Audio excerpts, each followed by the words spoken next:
Canada's Ryder Hesjedal was a rising star in the world of cycling after he won the Giro d'Italia. He was even named this country's Athlete of the Year. But tonight, Hesjedal is another rider with his credibility questioned. The Victorian native was forced to admit he used banned substances in the past after being outed by a former competitor.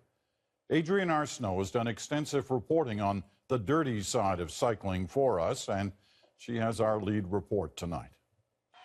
It's become almost impossible to keep up with them, not with their speed necessarily, but with their scandals. To now add Canadian superstar Ryder Hesjedal to the roster of celebrity cheats is just one more blow for a wounded sport. Look at Hesjedal, the guy is... Yes, Hesjedal was the first Canadian in the 100-plus years of the Giro d'Italia to win.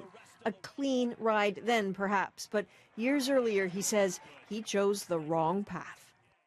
And even though those mistakes happened more than 10 years ago and they were short-lived, he said in a statement today, it does not change the fact that I made them, and I've lived with that and been sorry for it ever since.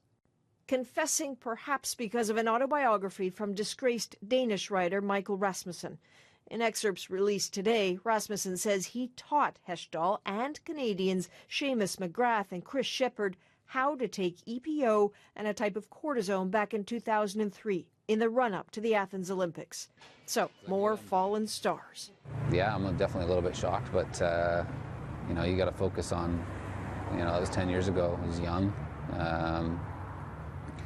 made some, poor decisions, and, what he's done for cycling, up till now has been awesome. But what happens now? Technically, absolutely nothing. The World Anti-Doping Agency has a statute of limitations of 8 years, and these mistakes, as Hesjedal puts them, happened over a decade ago, so no sanctions. Those are the rules, but even the Center for Ethics in Sports acknowledges this may not feel like justice. On the face of it, won't seem fair to the many athletes along the way. There would have been athletes back then who were competing for spots on the national team, that were trying to get to the Olympics, that were trying to get to world competitions, that wouldn't have been able to because Ryder took their place, and now we know that he was doping while he did that. The Canadian Centre for Ethics in Sports actually knew about Hesjedal over a year ago. It investigated him after the U.S. Anti-Doping Agency issued its scathing condemnation of Lance Armstrong. In USADA's report, Hesjedal's name came up in the affidavits, a fact never made public. CBC News has now learned several Canadians were named in those redacted affidavits, so there are likely several more admissions and outings to come. But so what? So what if more athletes confess long after the statute of limitations has run out? Does it serve anyone? Various anti-doping agencies say it actually does, that they want to encourage athletes to come forward without fear of penalty, anything to try to clean up the sport. Peter?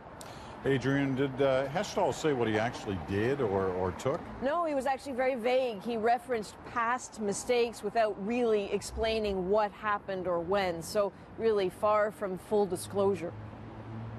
Thanks, Adrian. Adrian Arsenault here in Toronto.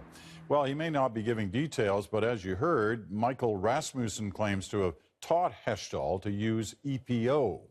Now, that stands for erythropoietin.